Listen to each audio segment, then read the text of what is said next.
Many people have asked me to tell my story. How did I arrive,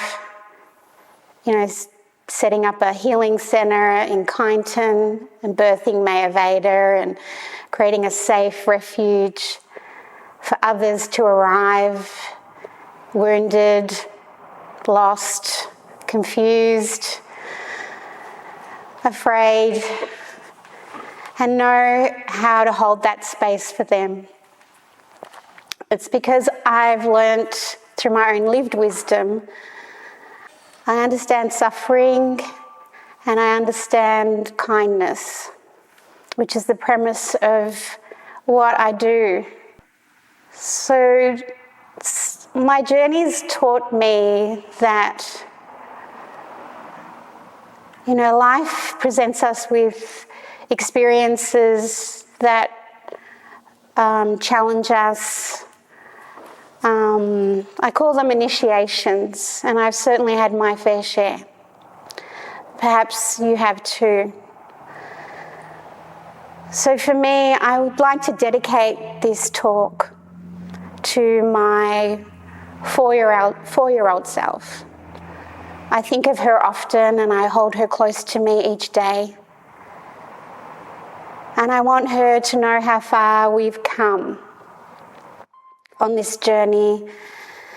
Not just survive, but truly live and experience joy, love, and the magnificence of what life can really present once we dissolve our fears and soften our hearts to allow more compassion and forgiveness, to dissolve a lot of those narratives that keep us small and invisible and stuck in victimhood.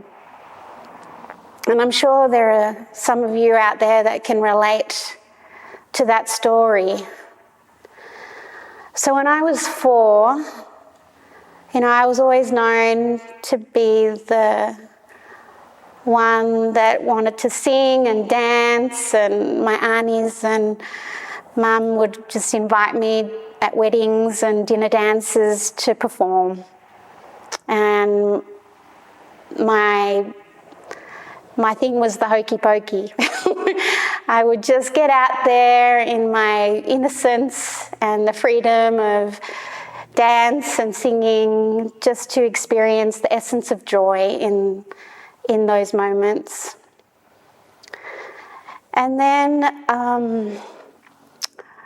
one Christmas Eve, the adults were still outside. We had a Christmas barbecue at our home and the kids were sent to bed, and all I remember is a form of an adult coming into my room and the whiskers near my face. And I just remember the lights just went out in my childhood. And then from then I just perfected being invisible, being quiet. I lost my desire to dance and sing. If anything, I became quiet and people called me Mouse, and I almost, stopped speaking. And I just remember feeling, afraid just to be seen. And the fact that I'm here in front of this camera, certainly supported by this beautiful production team that are holding this space for me, so I can actually show you that with time and patience and trust, that I have learned to find the courage, to be seen, to be truly seen, and that I can shine again without feeling like I'm going to be shut down, silenced. So now I have the words that I share with my clients and my community, a story that will help you hopefully be inspired. That adversity and all these initiations in life, that they just allow us to sit in the most darkest ugliest corners of ourselves. With time, I feel they alchemize these wounds to inspire us to find wisdom. So I was caught up in that narrative of victimhood for many years. As a teenager, I had eating disorders. But one thing I did was find, I was a high achiever, as you do. That's mostly a default setting for any trauma. I hung around with my best friend, who was an 80-year-old lady across the road. She was the only space I felt safe.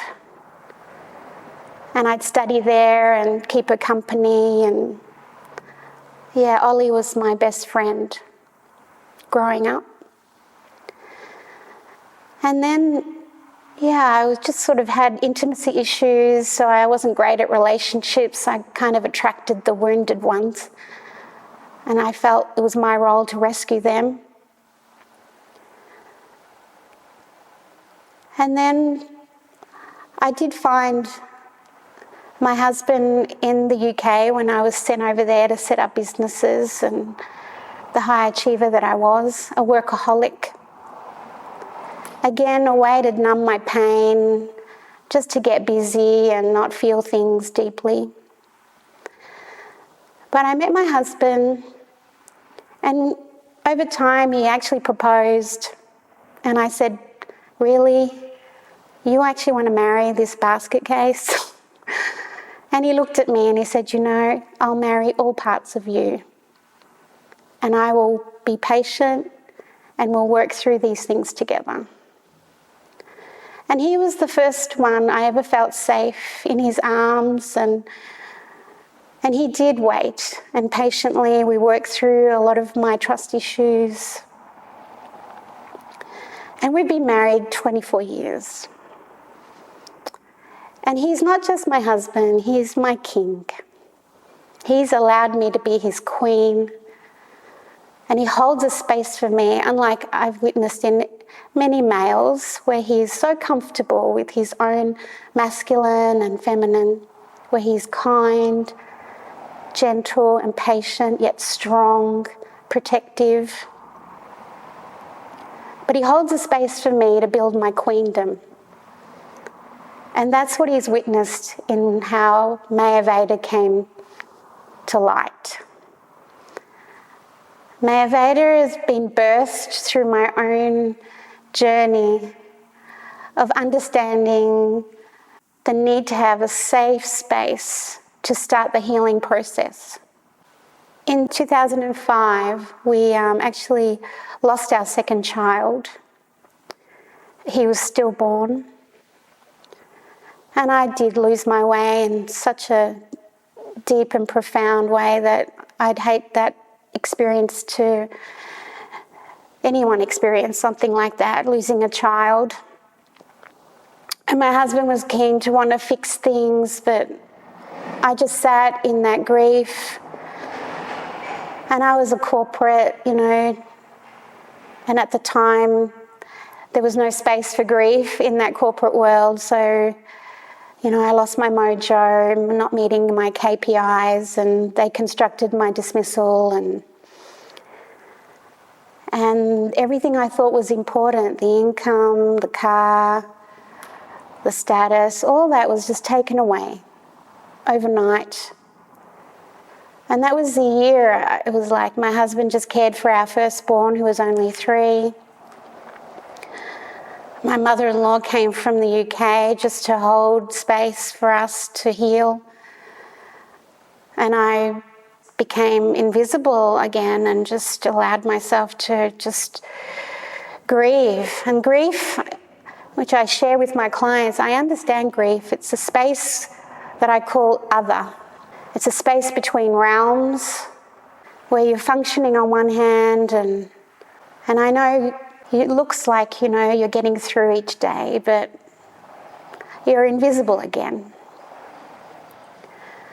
But one thing I realised through that initiation, and that was 18 years ago, that suffering allowed me to sit in the stillness of that chaos, like the eye of the storm. We had no income, we were renting, we had a 3-year-old, like everything we thought was really important, material things, just disappeared. All that was important, we were just taking care of each other, and we just made things work. But that was the year I found yoga. I thought, I was on a mental health plan, heavily medicated as the Western approach responds to these sorts of things. Perhaps you guys out there have been there. And they numb your pain. They just look at your symptoms and compartmentalize you. And they don't really see you or hear you or feel you.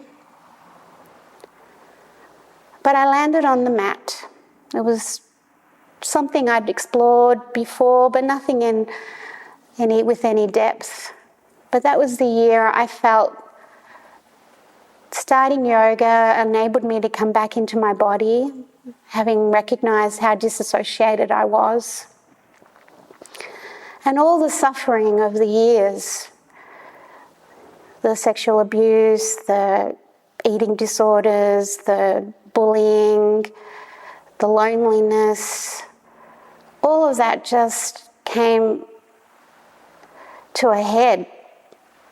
And I felt it in my body. It was like trapped inside my nervous system. And yoga slowly enabled me to work through the trauma by taking care of my nervous system, by allowing my heart just to soften and transcend a lot of that pain into something else. So I gave up my heels and suits and decided to become a yoga teacher. And I slowed things down. I read and I learnt to meditate. I started to find comfort in being still, which was something I really resisted for a long time. And I know a lot of you do too. Just to be still and feel things deeply, honestly. And so I signed up to become a yoga teacher, and there was a module on Ayurveda. Hadn't heard about it before, couldn't even pronounce it. But when I read about this ancient wisdom, how it can teach you to help you understand who you are on an elemental level, something, it just resonated, that I just was curious enough to explore it a little more. And so I did some research and I started reading some books, and then I found an Ayurvedic doctor in Melbourne and caught the train in, like a lost puppy really. And I fell through his doors and I said to him, "I think I'm broken." And he smiled at me, this Southern Indian doctor. I remember his white teeth. And he said, "Sweetheart, you're not broken. You're just not balanced." And that felt hopeful. I could deal with that. And so the journey began. He enabled me to understand why all my nervous system, my endocrine system, my digestive system, how all parts of me were just so out of balance that I needed to do this work. And I was committed. We somehow found the money, and I changed my lifestyle. I worked with the therapies, the herbs, the diet. I started cultivating the practices towards meditation and yoga and mindfulness. And within about 6 months, things started to change within me. There were these profound treatments that enabled me to witness my own divinity. It was incredibly profound. And it was a moment where I actually felt joy. And that was the moment I said, once I got myself well, I was just going to pay this forward and help others. And that's exactly what I did. So after 6 months, I asked the doctor to teach me so I could help others and become an Ayurvedic practitioner. And that was the journey that led me to birthing Mayurveda. My heart softened. My heart actually expanded. I could feel things deeply. I could see the world through more compassionate eyes. I could understand people's elemental nature. I could see their imbalances. And only through love and patience and just being a mother and holding them in a way where they felt safe and nurtured, just like Mother Nature. And that's the premise of Ayurveda. It's about aligning yourself to the rhythms and the intelligence of, being human as a reflection. They say everything in nature is reflected in our humanness. And when we align ourselves closer to Mother Nature, then our true essence is revealed. And this I have witnessed in myself and in others. And it's my why I show up every day and hold this safe refuge for others. Sure, we call it a spa just for, language so people can identify with it being a space for self-care. But when they walk through those doors, they instantly feel the sacredness of the space and they almost want to whisper. The space in itself invites that.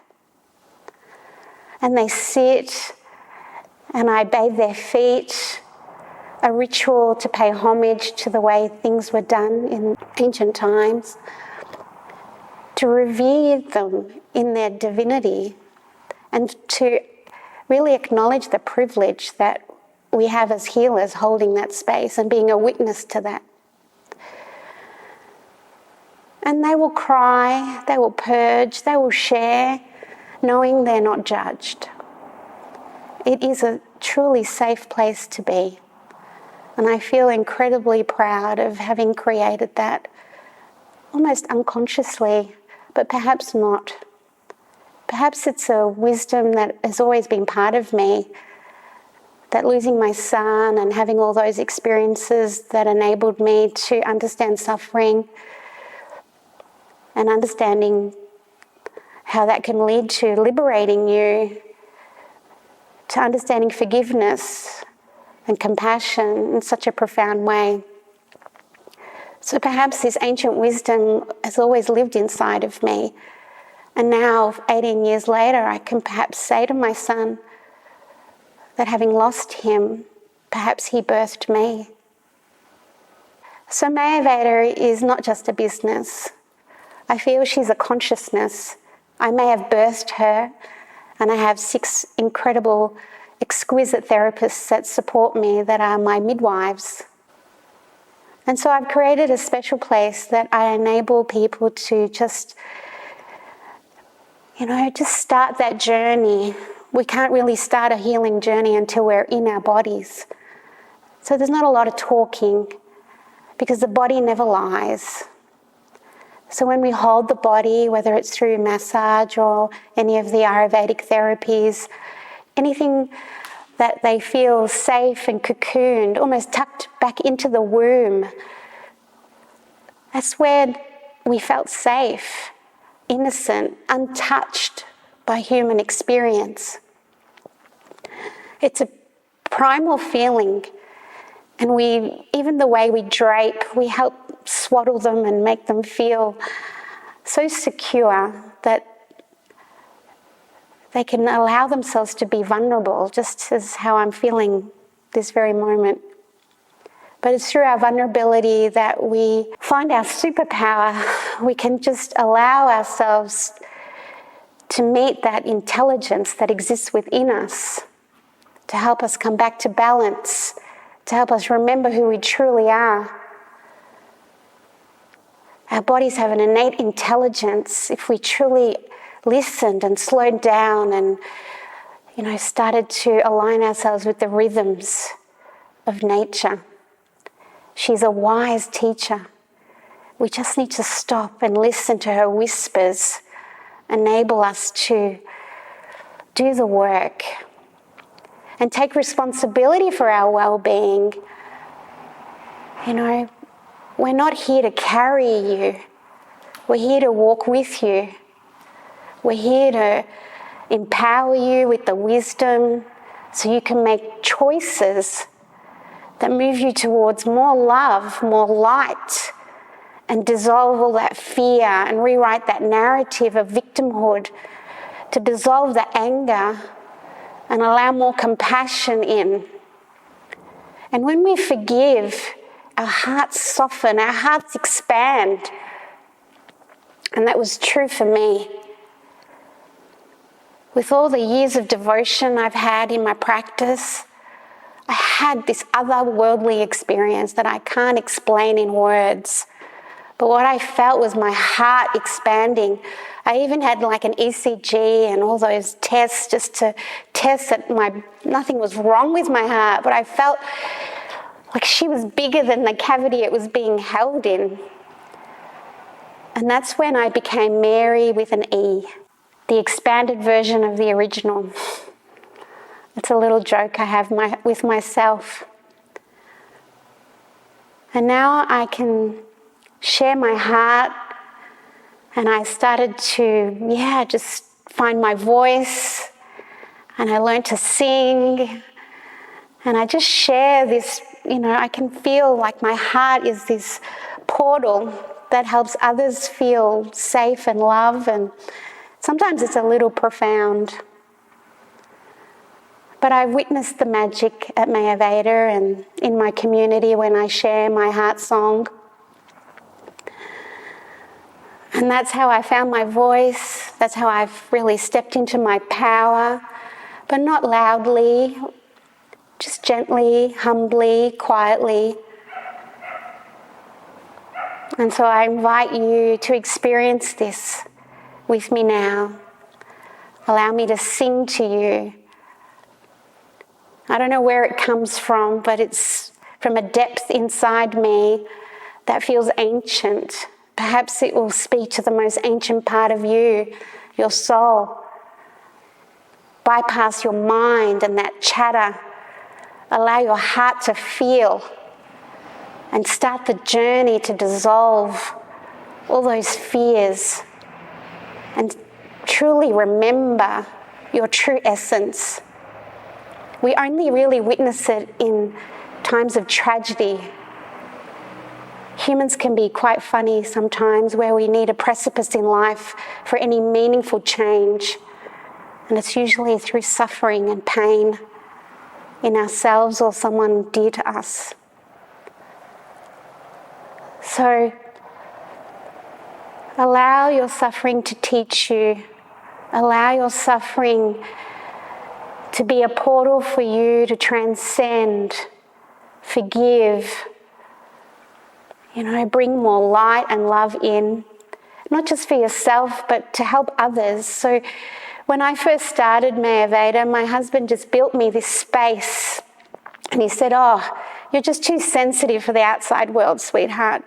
Let me build you this refuge, and when you're ready, you can share it with your community. And that's, Mayurveda is nearly 13 years old, and she's growing just as my heart is growing. And I invite you one day to perhaps explore her for yourself or someone dear to you. It's just a safe place to be. There's not many safe places out there, I believe. So I hope these words have landed somewhere, and that it is okay to take off that invisibility cloak and allow yourself to be seen. And I remember my 4-year-old self, and I'm sure she's smiling at me now. I hold her dear to me. I wouldn't have it in any other way.